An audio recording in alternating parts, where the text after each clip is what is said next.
Okay. अलिशवा, आपका जो नाम मेरी स्क्रीन पे आ रहा है वो जैनब जैन लिखा हुआ है। That's why I was taking your name as Zainab.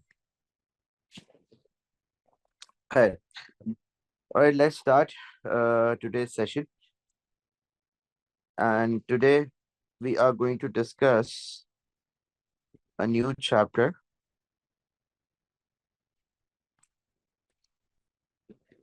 So basically, I'll be providing these notes as well. ठीक है।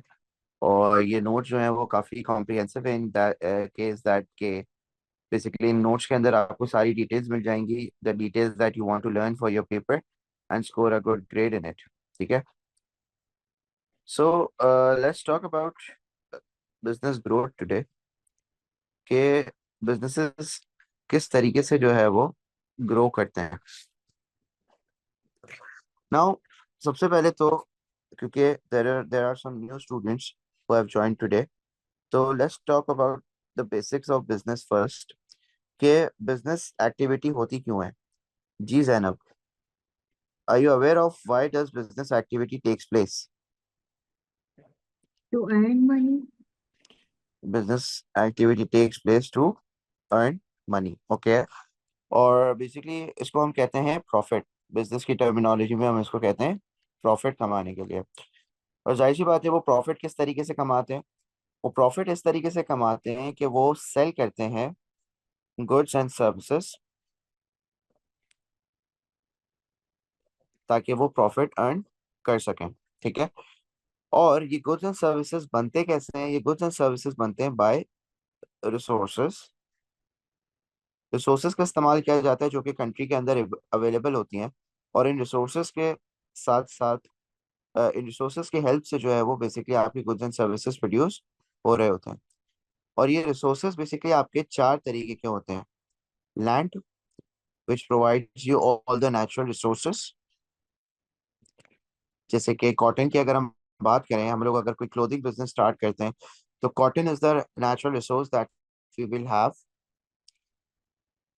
कॉटन आ जाएगा इसमें, फिर थ्रेड आ जाएगा, जो क्लॉथ्स आ जाएंगे पीसेस जिसको हम जोड़ के सी के स्टिच करके साथ में we manufacture the goods and services. Then of course we need labour. Labour basically वो लोग होते हैं जो कि काम कर रहे होते हैं बिजनेस के लिए। तो लेबर जो है वो आपका बिजनेस के लिए आपको जो है वो एफर्ट्स दे रहा होता है, अपनी मेंटल और फिजिकल एफर्ट्स प्रोवाइड कर रहा होता है बिजनेस को, ताकि लेबर जो है वो आपको हेल्प करे in production. So labour is also known as a resource in the economy.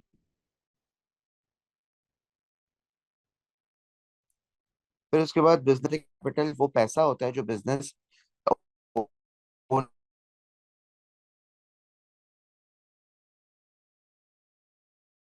Owner usually business के अंदर इन्वेस्ट करते हैं।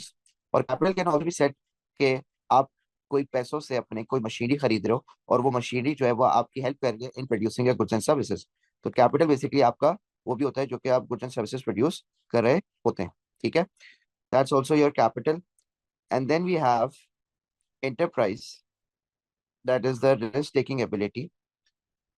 risk taking ability, enterprise होती है, देखें, सारे बिजनेस ओनर्स जो है वो रिस्क नहीं ले सकते। There are some people who take risk and some people do not take risk.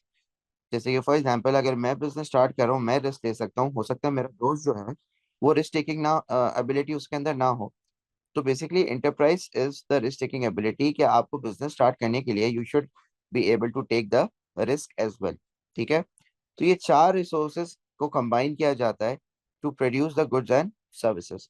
I am not going in details because I have already taught this. ठीक है।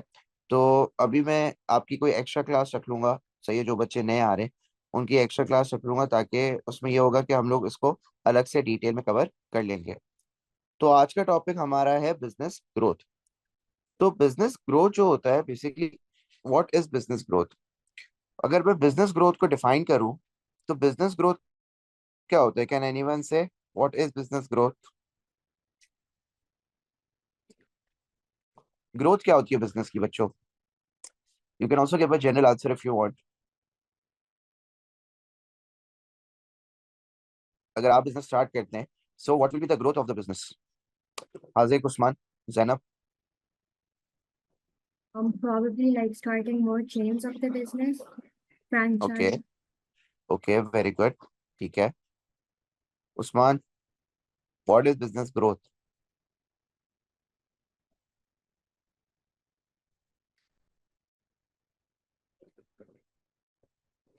जी उस्मान।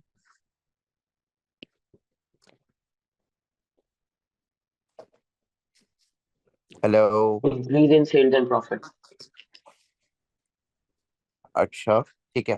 तो business growth is basically when businesses open new branches, or you can say chain of branches in different location, जो कि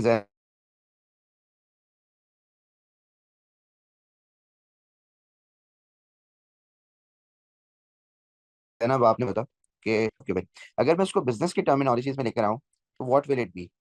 business growth is when the business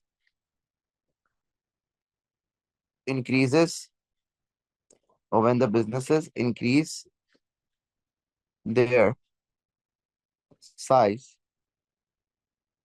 by merging, or you can say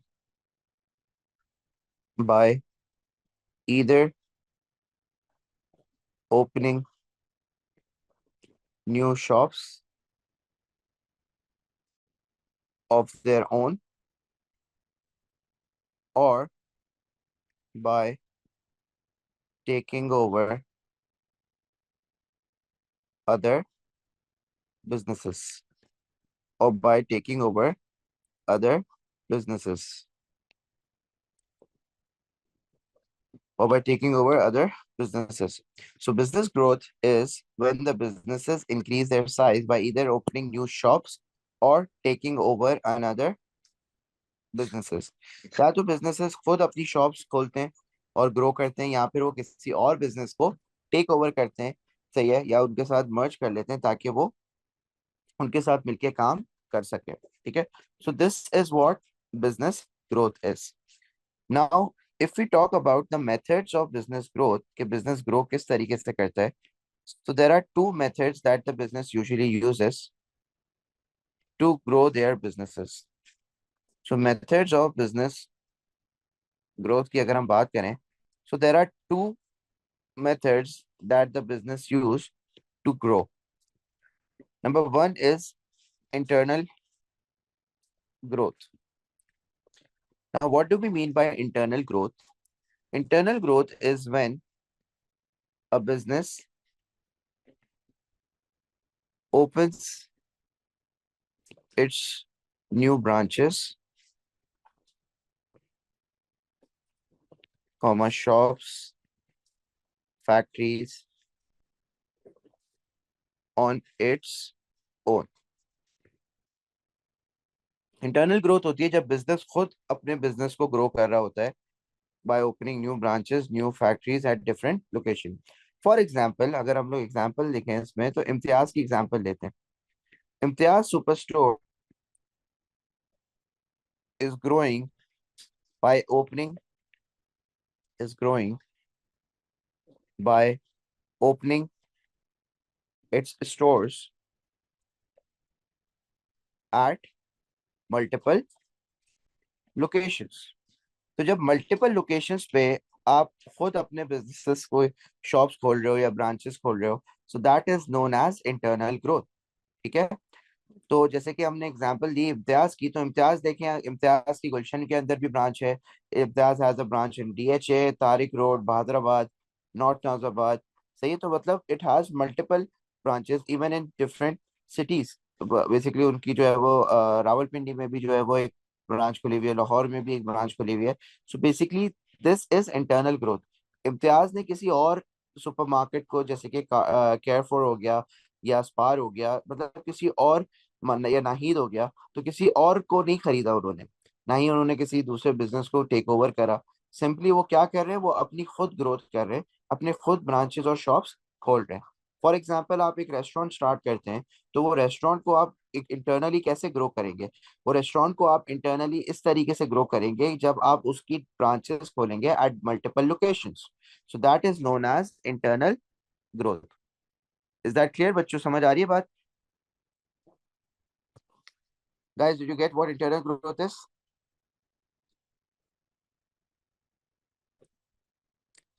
Kumail, Usman, Zainab, समझ आ गया? Yes, sir. All right. Then let's talk about external growth. Another method of business growth is external growth. Now, what do we mean by external growth? External growth is when a business merges with or takes over another business. So it is when a business merges with or takes over another business. अब another business के हम लोग क्या कर रहे हैं उसके साथ, या दूसरे बिजनेस को हम लोग या तो मर्ज कर रहे हैं या फिर उसको टेक ओवर कर रहे हैं। सो वो what do we mean by a merger और a take over? Any guesses guys, what is a merger और what is a take over?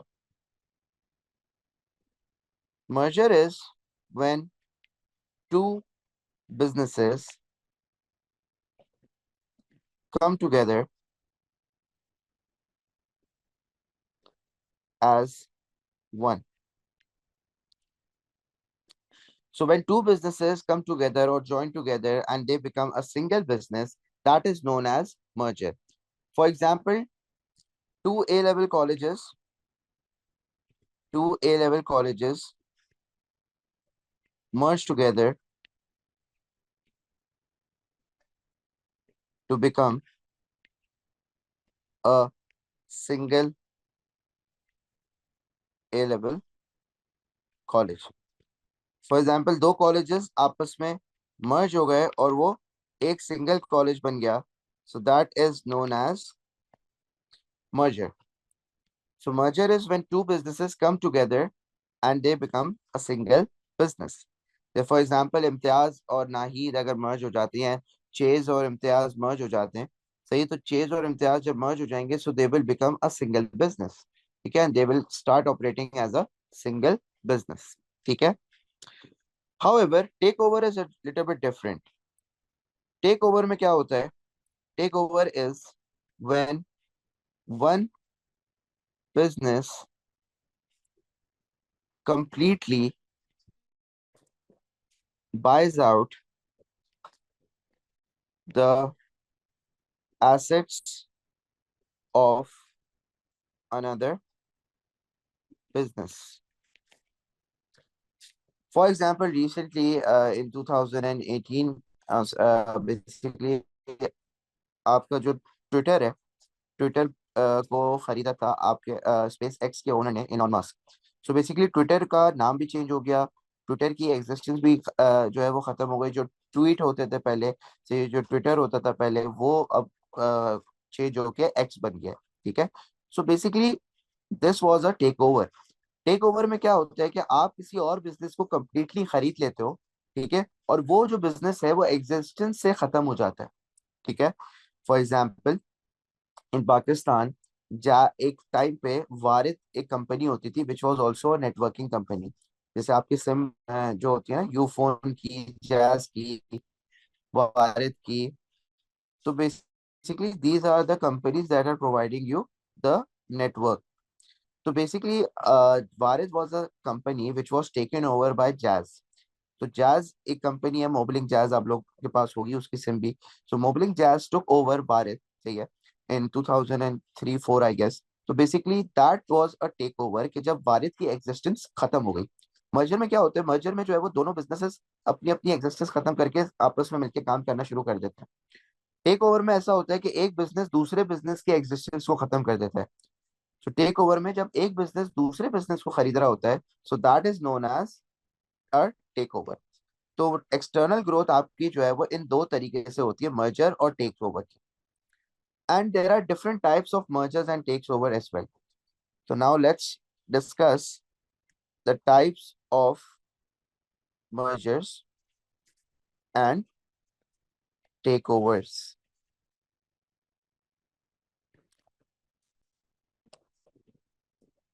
Now, when we talk about the types of mergers and takeover, there are three types. सबसे पहला अगर हम लोग discuss करते हैं तो that is horizontal merger or takeover. Now, what do we mean by horizontal merger and takeover? Horizontal merger or takeover is when a business merges with or takes over another business in the same industry and same stage of production. So this is when a business merges with or takes over another business in the same industry and same stage of production. Now, what do we mean by same industry and same stage of production? Let's take the example of Honda and Toyota. Honda and Toyota. So guys, are they both manufacturers of cars? दोनों businesses जो हैं, they manufacture cars. ठीक है? So basically they are at the same stage of production, that is they both are manufacturers of cars, and they are also in the same industry, that is automobile or car industry. So they are also operating in the same industry. So now if Honda takes over Toyota, अगर Honda take over कर लेता है Toyota को, so that is known as horizontal merger or horizontal takeover. So horizontal takeover क्या होता है बच्चों? Horizontal takeover is when a business merges with or takes over another business in the same industry and same stage of production. So as Honda and Toyota are both manufacturer of cars, so they are in the same stage of production and they are in the automobile or the car industry, so they are also in the same industry. In both the cases, basically this is a horizontal integration. तो अगर Honda Toyota के साथ merge कर लेता है ये business को या उसको take over कर लेता है completely, so that will be a horizontal merger or horizontal takeover. Is that clear बच्चों? ये बात समझ आती है? Yes, sir. All right. Now let me know कि अगर businesses horizontal merger या horizontal takeover करते हैं, so what will be the advantages of this? अगर Honda Toyota को take over कर रहा है, so Honda को फायदा क्या होगा?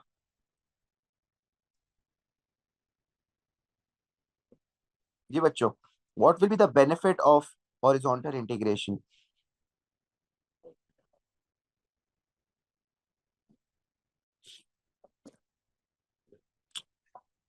हेलो बच्चों, आवाज आ रही है?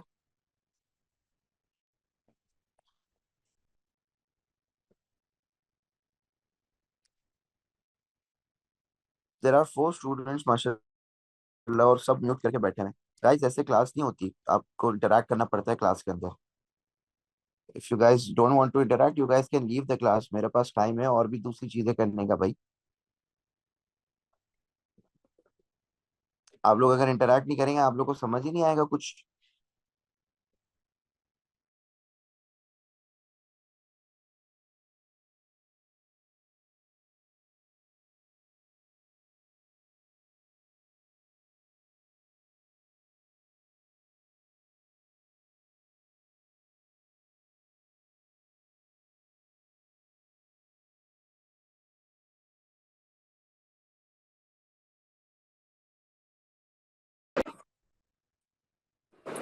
Yes, guys. Hello.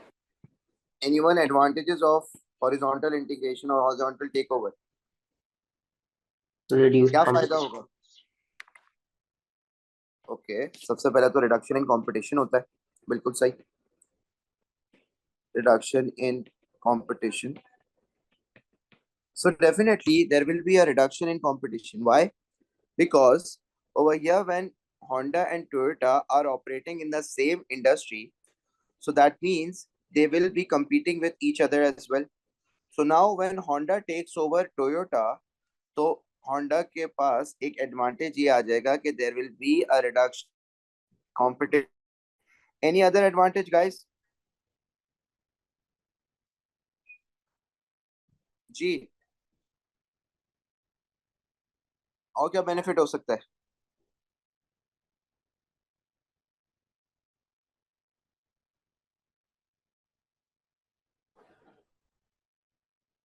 Hello.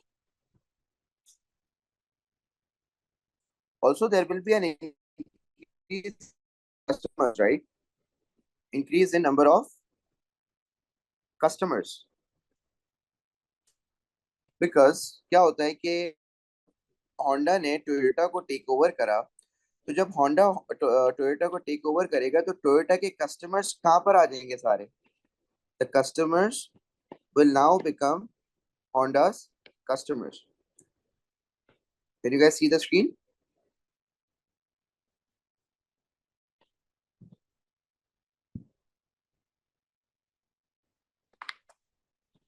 Yes, guys, can you see the screen?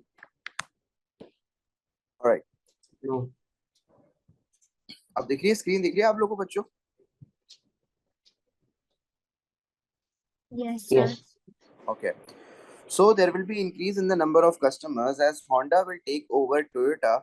जाहिर सी बात है Toyota के customers भी Honda के बन जाएंगे and there will be an increase in the number of customers, which will further lead to an increase in sales. So your sales will also increase. इसके अलावा any other benefit that the business might have? Reduction in cost of production. Honda will also have a reduction in cost of production. How? देखिए, जब Honda Toyota को take over करता है तो take over के अंदर अब Honda के जो Toyota के कस्टमर्स हैं वो Honda के भी हो जाते हैं, जिसकी वजह से उसकी सेल्स बढ़ जाती हैं. सो ऑब्वियसली उसको ज्यादा आउटपुट प्रोड्यूस करना पड़ेगा. अब Honda को क्या करना पड़ेगा? It will have to produce more amount of cars so that they can cater their old customers as well as the new customers of Toyota. So to do that, what they are going to do, they are going to buy the raw materials and components in bulk from the suppliers. Now, guys, whenever you go to buy in bulk quantities, मतलब large quantities जब आप खरीदते हैं, so you get discounts from the suppliers, and those discounts will reduce your cost of production as well. So basically, when Honda will take over Toyota, so obviously the number of customers will increase, and due to this, they will have to produce more output. And to produce more output, they have to buy the raw material and components in large quantities, in bulk quantities. And if they buy large quantities from the supplier, they will get discounts from the suppliers. As a result, the cost of production will also reduce. Is that clear? समझ आता है ये point? Yes, sir. All right. Now let's move on to the disadvantages.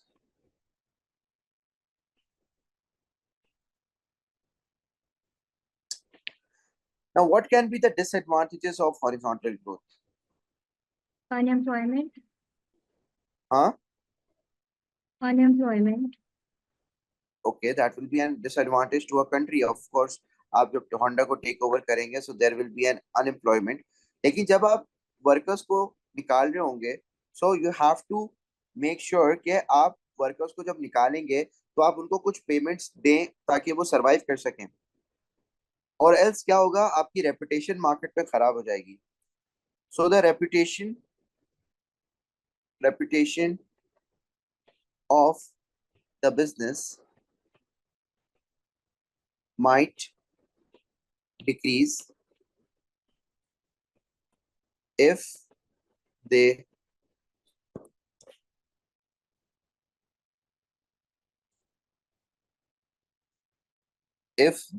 dismiss workers.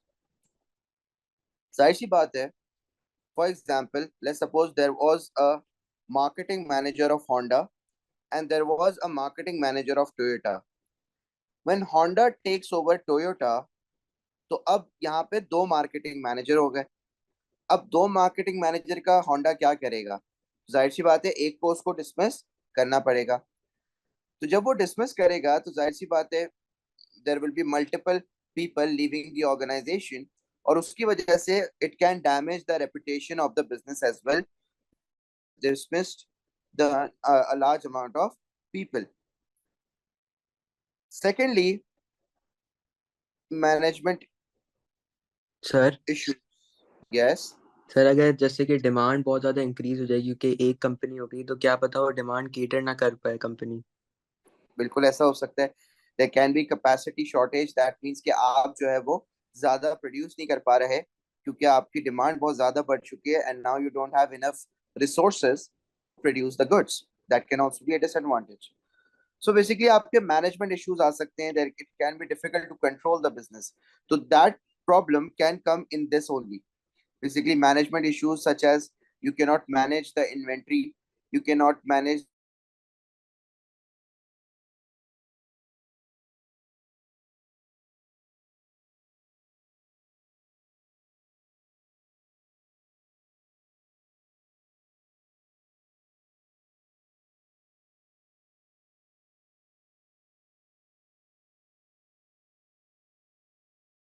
I don't know भाई, आज internet पता नहीं क्या कर रहा है, बहुत ज्यादा मसले कर रहा है. Alright. So there can be management issues as well कि आपको जाहिर सी बात है बहुत सारे रिसोर्सेज को मैनेज करना पड़ेगा, और वो रिसोर्सेज फिर प्रॉपर्ली शायद मैनेज ना हो पाए क्योंकि अब बिजनेस का साइज बहुत बड़ा हो चुका है. फॉर एग्जाम्पल, आपके वर्कर्स बहुत सारे आ गए. अब एक एक वर्कर्स का रिकॉर्ड रखना, एक एक वर्कर को देखना कि वो काम कर रहे हैं या नहीं कर रहे, तो वो काफी ज्यादा इम्पॉसिबल हो सकता है अनटिल एंड अनलेस आप टेक्नोलॉजी लेकर आ जाए. सो बेसिकली मैनेजमेंट इश्यूज इस तरीके के आपके काफी ज्यादा आ सकते हैं. क्लियर होती है बात यहाँ तक बच्चों? Did you guys get what advantages and disadvantages are of horizontal integration? जी sir. All right. Now let's move on to another type of horizontal merger and takeover. दूसरा आपका आ जाता है vertical merger और vertical takeover. अब vertical में हम लोग दो टाइप्स पढ़ते हैं. वर्टिकल में या तो वर्टिकल फॉरवर्ड होता है या फिर वर्टिकल बैकवर्ड होता है. इसकी एक सिंपल सी एग्जांपल हम लोग ले लेते हैं. For example guys, let's suppose Kumail, आपको किस चीज का बिजनेस करने का शौक है? अगर जिंदगी में कभी मौका मिले तो क्या बिजनेस स्टार्ट करोगे आप? Sir transport. ट्रांसपोर्ट. ठीक है. So you will start a transport business. अब transport business is providing a service. जाहिर सी बात है, ट्रांसपोर्ट का बिजनेस क्या कर रहा है? सर्विस प्रोवाइड कर रहा है, राइट? वो लोगों को हेल्प कर रहा है in computing from one place to another, commuting from one place to another. तो transport is a service business. अब ट्रांसपोर्ट में लेट्स सपोज आप बस चलाते हो, so there will be a bus manufacturer as well, जिससे आप buses purchase करेंगे, isn't it? जी सर. तो बेसिकली एक बस मैन्युफैक्चरर भी होगा जो कि बसेस आपको बना के दे रहा होगा, और वो आप अपने ट्रांसपोर्टेशन बिजनेस में इस्तेमाल कर रहे होंगे. और फिर इसी बस मैन्युफैक्चरर को कोई ना कोई रॉ मटेरियल भी प्रोवाइड कर रहा होगा जिससे ये बसेस बन रही होंगी, raw material and components, isn't it? जी सर। तो ऐसी बात है, सप्लाई जो बस मैन्युफैक्चर हो रही है वो किसी ना किसी रॉ मटेरियल से तो मैन्युफैक्चर हो रही है, राइट? तो लेट्स सपोज अगर हम बात करें आपके बिजनेस की, that is your transport business. अगर ये ट्रांसपोर्ट बिजनेस आपका आपके बस मैन्युफैक्चरर को टेक ओवर कर लेता है, या इसको खरीद लेता है, या इसके साथ मर्ज हो जाता है, so this will be known as vertical backward integration. क्योंकि आप as a transport business which you were providing service, आप कहाँ चले गए? आप मैन्युफैक्चरिंग में चले गए। आप जो बसें आप ट्रांसपोर्ट में इस्तेमाल कर रहे थे, उन्हीं बसों को अब आप मैन्युफैक्चर भी कर रहे हैं। तो बेसिकली इसको हम कहते हैं वर्टिकल बैकवर्ड, कि अपने से पीछे वाले, क्योंकि जाहिर सी बात है जब आपको रॉ मटेरियल यहाँ पे, रॉ मटेरियल जो है वो बस मैन्युफैक्चरर को मिलेगा, और बस मैन्युफैक्चरर बसेस मैन्युफैक्चर करके ट्रांसपोर्ट कंपनी को दे रहा है, राइट? ये सीक्वेंस इस तरीके से चल रहा है। लेकिन अगर ट्रांसपोर्ट बिजनेस बस मैन्युफैक्चरर को खरीद लेता है, तो that will be a vertical backward merger और टेक ओवर। समझ आती है बात बच्चों? तो वर्टिकल बैकवर्ड में क्या क्या होता है कि जब आप अपने से प्रीवियस स्टेज के बिजनेस को खरीद लेते हैं या उसके साथ मर्ज कर लेते हैं। समझ आती है बात बच्चों या नहीं आती? जी सर। सर ये वाला रिपीट कर दें पॉइंट। ऑलराइट, एक और एग्जांपल ले लेते हैं। एक वेल नोन बिजनेस की, लेट्स सपोज पेप्सी। पेप्सी क्या है basically? Pepsi is let's suppose soda manufacturer, ठीक है? तो पेप्सी को कोई ना कोई रॉ मटेरियल भी प्रोवाइड कर रहा, जो कि बिजनेस का सप्लायर होगा, जो कि उसको रॉ मटेरियल प्रोवाइड कर रहा होगा। और पेप्सी, जाहिर सी बात है, आप देखते हैं दुकानों पे सेल हो रही होती है, सही है, रिटेल शॉप्स पे सेल हो रही होती है। तो बेसिकली पेप्सी पहले बनती है, तभी तो वो रिटेल शॉप्स पे जाती है। तो रिटेल शॉप्स भी आपके बिजनेसेस होते हैं जो कि सर्विस प्रोवाइड कर रहे होते हैं, that is they sell the goods and services. अब अगर हम पेप्सी की बात करें, तो पेप्सी अगर अपने रॉ मटेरियल जो उसको प्रोवाइड कर रहा है उसको टेक ओवर कर लेता है, अगर वो जो उसको रॉ मटेरियल प्रोवाइड कर रहा है उसको टेक ओवर कर लेता है, तो बेसिकली वो क्या होगा? वर्टिकल बैकवर्ड जा रहा है। This is a vertical sequence, right? ये वर्टिकल ये होता है और हॉरिजॉन्टल ये होता है, आप लोग को पता है, राइट? तो अगर पेप्सी मैन्युफैक्चरर है और वो अपने रॉ मटेरियल सप्लायर को खरीदता है, ये बिजनेस को खरीद लेता है, so that is known as vertical backward. लेकिन अगर पेप्सी अपने रिटेल किसी शॉप को खरीद लेता है जहां पे पेप्सी सेल हो रही थी, उसी शॉप को पेप्सी अगर परचेज कर लेता है या खरीद लेता है, so that will be vertical forward. तो बेसिकली जब हम लोग बिजनेसेस स्टार्ट कर रहे होते हैं, बिजनेसेस चला रहे होते हैं, तो बिजनेस में there are different types of businesses. कुछ बिजनेसेस होते हैं जो कि सिर्फ रॉ मटेरियल सप्लाई कर रहे होते हैं, कुछ बिजनेसेस होते हैं जो कि मैन्युफैक्चर कर रहे होते हैं, और कुछ बिजनेसेस होते हैं जो कि सेल कर रहे होते हैं। तो बेसिकली अगर हम पेप्सी की बात करें, तो पेप्सी एक मैन्युफैक्चरर है। अगर पेप्सी अपने ही रॉ मटेरियल के सप्लायर को खरीद लेता है, तो दैट मीन्स के पेप्सी बैकवर्ड ग्रोथ कर रहा है। पेप्सी जो है वो बैकवर्ड जा रहा है, और बैकवर्ड जाके उस बिजनेस को भी खरीद रहा है जो कि उसको रॉ मटेरियल प्रोवाइड कर रहा था। और अगर पेप्सी अपने ही किसी रिटेल शॉप को परचेज कर लेता है, तो दैट मीन्स कि पेप्सी जो है वो फॉरवर्ड जा रहा है, और वो फॉरवर्ड जाके किसी रिटेल शॉप को परचेज कर रहा है जो कि पेप्सी सेल करती थी, which was providing a service. तो उसको अगर वो खरीद लेता है, so that is vertical forward. Clear हो गई बात अब, Zainab? Yes sir. Right, basically ये सप्लायर, मैन्युफैक्चरर और सर्विस बिजनेस, ये चैप्टर 2 में हमने डिस्कस करे थे। बेसिकली 3 सेक्टर्स होते हैं, और वो 3 सेक्टर्स जो है वो किस तरीके से इकोनॉमी के अंदर चल रहे होते हैं, तो वो भी जब आपको मैं चीजें रिवाइज कराऊंगा तो वो आपको समझ आ जाएगी। अभी मैं आपको ब्रीफ ओवरव्यू दे देता हूँ। देखें, there is a primary sector in the economy. तो ये जितने भी रॉ मटेरियल बिजनेसेस की बात कर रहा हूँ ना, मैं यहाँ पे आ जाते हैं, क्योंकि रॉ मटेरियल प्रोवाइड करते हैं दूसरे बिजनेसेस को। Then there is a secondary sector in the economy, जो कि मैन्युफैक्चरर्स होते हैं गुड्स के। इसके अंदर वो सारे बिजनेसेस आ जाते हैं जो कि मैन्युफैक्चर कर रहे होते हैं goods and services. And then there is a tertiary sector of the economy. इसके अंदर इकोनॉमी के वो सारे बिजनेसेस आ जाते हैं जो कि कोई सर्विस प्रोवाइड कर रहे होते हैं, जैसे कि रिटेल शॉप्स. आपकी इकोनॉमी का स्ट्रक्चर इस तरीके का होता है. रॉ मटेरियल वाले बिजनेसेस खुलते हैं, फिर मैन्युफैक्चरिंग बिजनेस खुलते हैं, फिर रिटेल शॉप्स खुलती हैं. इसकी एक मैंने एग्जांपल भी दी थी यूएई की. इनिशियली जब यूएई डिस्कवर हुआ था, तो यूएई के अंदर रॉ मटेरियल के सारे बिजनेसेस खुल रहे थे, क्योंकि ऑयल निकला था तो ऑयल को एक्सट्रैक्ट करना है, तो वो सारा रॉ मटेरियल प्रोविजन का बिजनेस है. फिर डेट्स ग्रो करते थे यूएई के अंदर फार्मर्स, तो डेट्स को एक्सपोर्ट करना है, so that is also a raw material business.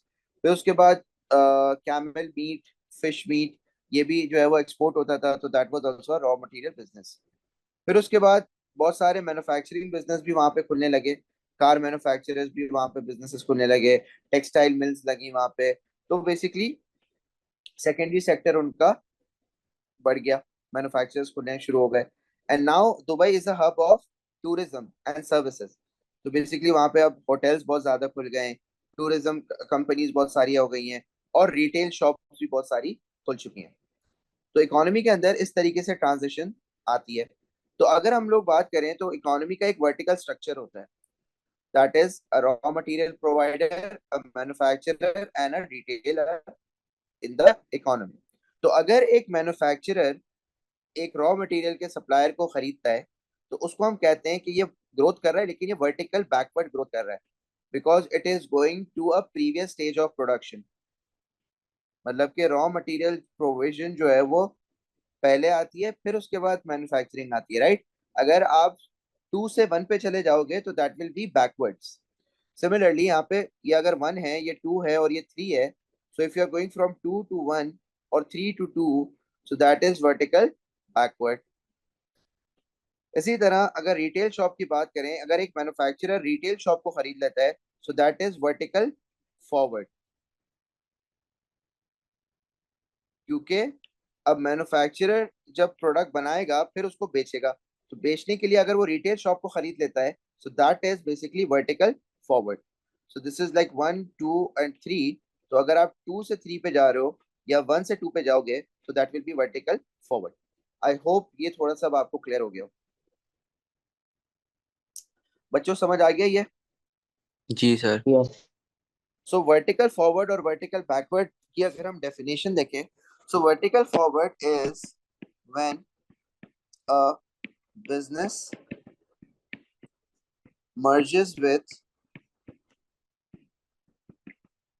or takes over another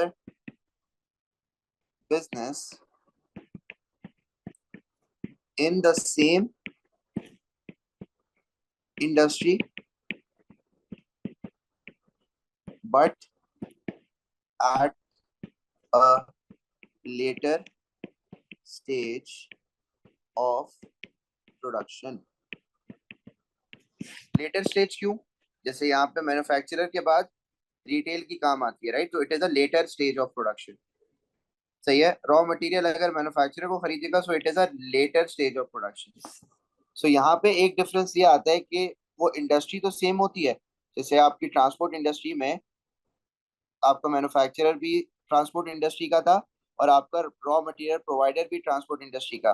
तो basically there is a same industry, but the stage of production is different. क्योंकि मैन्युफैक्चरर होता है, तो मैन्युफैक्चरर अगर रिटेलर को खरीद लेता है, so that is vertical forward. या अगर रॉ मटेरियल प्रोड्यूसर मैन्युफैक्चरर को खरीद लेता है, तो दैट इज वर्टिकल फॉरवर्ड. और इसी का ऑपोजिट होता है, दैट इज वर्टिकल बैकवर्ड. तो वर्टिकल बैकवर्ड क्या होगा बच्चों?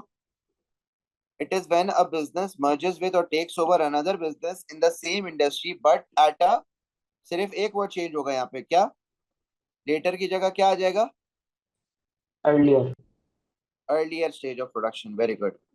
So it is when a business merges with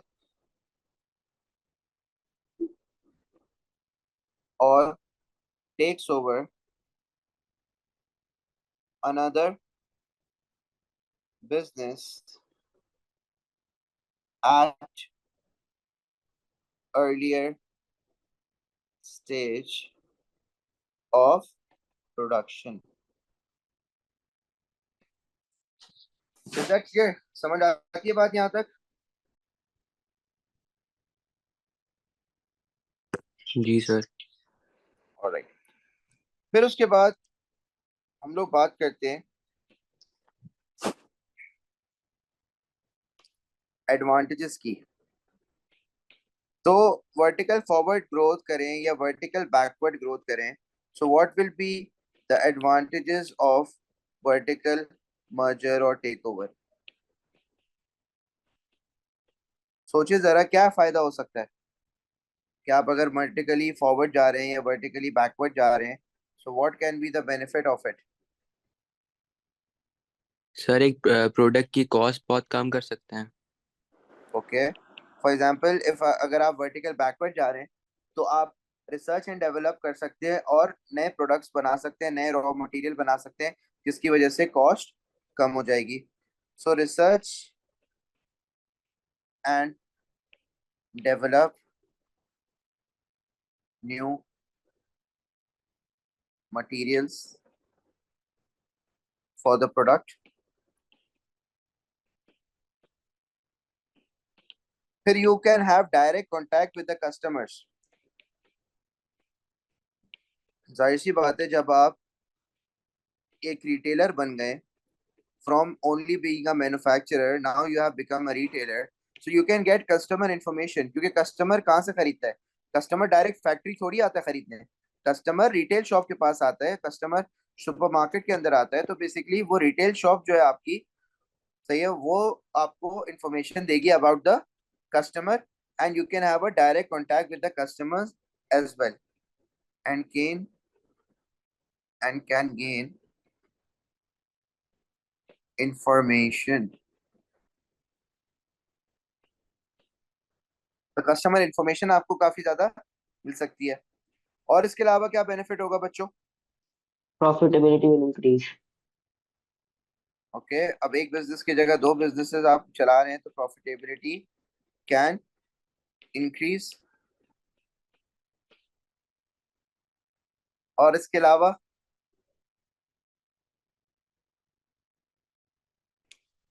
competitors product will not be sold at the retail shops, and competitors might not be provided with competitors might not be provided with raw materials. अगर आप let's suppose Pepsi की बात करते हैं, अब Pepsi अपने raw material provider को भी खरीद लिया उसने और अपने रिटेल एक शॉप को भी खरीद लिया। तो अब पेप्सी ने जिस रिटेल शॉप को खरीदा है वहां पे कोका कोला वो सेल होने नहीं देगा। तो पेप्सी की शॉप है तो कोका कोला क्यों सेल हो वहां पे? तो कॉम्पिटिटर के प्रोडक्ट ना ही रिटेल शॉप्स पे सेल होंगे। और इसके अगर हम बैकवर्ड जाते हैं, दैट इज कि पेप्सी अगर अपने रॉ मटेरियल के सप्लायर को खरीद लेता है, तो पेप्सी फिर कोका, ये जो रॉ मटेरियल सप्लायर है ये पहले कोका कोला को भी अगर सेल करता था रॉ मटेरियल, तो वो अब कोका कोला को सेल नहीं करेगा। क्यों? क्योंकि पेप्सी ने इसको खरीद लिया है। तो अब पेप्सी जो है वो चाहेगा कि कॉम्पिटिटर को रॉ मटेरियल ना मिले, या अगर बे सेल भी करेगा रॉ मटेरियल तो थोड़ा एक्सपेंसिव सेल करेगा, ताकि कोका कोला की कॉस्ट ऑफ प्रोडक्शन बढ़ जाए एंड उनको अपनी प्राइसेस बढ़ानी पड़ जाए। So did you guys get the advantages? समझ आते हैं एडवांटेजेस?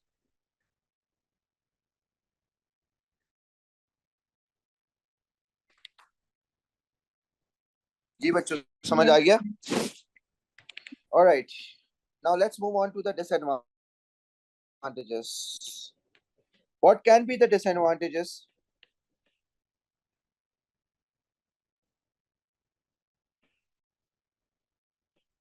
जी बच्चों, क्या डिसएडवांटेज होगा? Sir management issue. Again you will have lack of experience. आप एक मैन्युफैक्चरर हो, आपने रॉ मटेरियल सप्लायर का बिजनेस खरीद लिया है, तो आपको ये बिजनेस चलाने की पहले आइडिया नहीं था कि ये बिजनेस किस तरीके से चलता है, क्योंकि जाहिर सी बात है हर बिजनेस के डिफरेंट डायनामिक्स होते हैं। अब एक कोचिंग सेंटर डिफरेंट तरीके से चलता है, एक ऑनलाइन स्कूल डिफरेंट तरीके से चलता है, और एक फिजिकल कॉलेज डिफरेंट तरीके से चलता है। So every business whether they are in the same industry, सही है, लेकिन उनके डायनामिक्स डिफरेंट होते हैं, उनको चलाने का तरीकेकार डिफरेंट होता है। तो इसी तरह अगर आप रॉ मटेरियल को टेक ओवर कर लो तो रॉ मटेरियल बिजनेस को चलाने का तरीका आपको नहीं आएगा। या अगर आप किसी रिटेल शॉप को टेक ओवर करते हो तो उस रिटेल शॉप को कैसे रन करना है, you will not have the idea about it. So that means you will have lack of experience in running the business. और बच्चों इसके अलावा क्या ड्रॉबैक हो सकता है?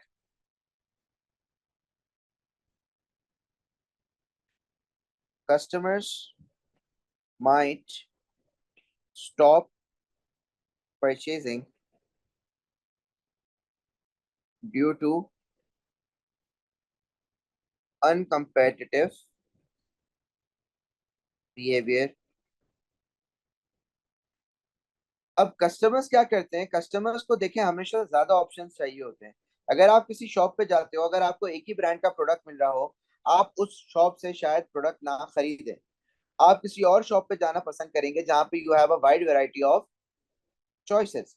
So basically, when you Pepsi buys its retail shop, Pepsi अपनी retail shop को खरीद लेता है और वो कोका कोला रखना छोड़ देता है या दूसरे कॉम्पिटिटर्स के ब्रांड्स रखना छोड़ देता है, तो जाहिर सी बात है कस्टमर्स फिर प्रेफर करेगा कि वो उस शॉप पे ना जाए जहाँ पे सिर्फ पेप्सी मिल रही है, वो किसी और शॉप पे जाए जहाँ पे डिफरेंट बेवरेजेस मिल रहे हो और उसके पास एक ऑप्शन अवेलेबल हो, एंड वो एक वाइड रेंज ऑफ ऑप्शन से सेलेक्ट कर सके। Is that clear? समझ आती है बात बच्चों?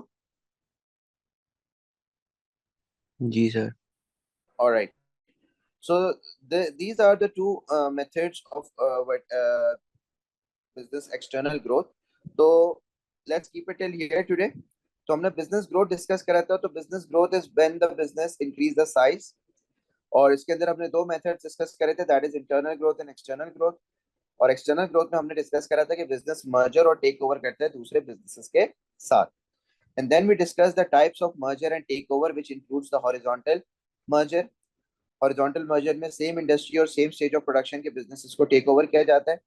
And then we discuss about the vertical forward and vertical backward growth. Clear हो गई बात? So we will continue this lesson in the next class इंशाल्लाह, ठीक है। और जिन बच्चों को बेसिक्स की क्लास लेनी है तो वो मुझे मैसेज कर सकते हैं या सर अब्दुल राफे को बता सकते हैं। सो वी विल इंशाल्लाह डिसाइड अ टाइम इधर ऑन संडे, ताकि थोड़ी उनकी बेसिक्स कवर हो जाए, and then we'll move forward with the topic. Clear हो गई बात यहाँ तक बच्चों? जी sir. All right, then see you guys in the next class. Allah Hafiz. Allah Hafiz.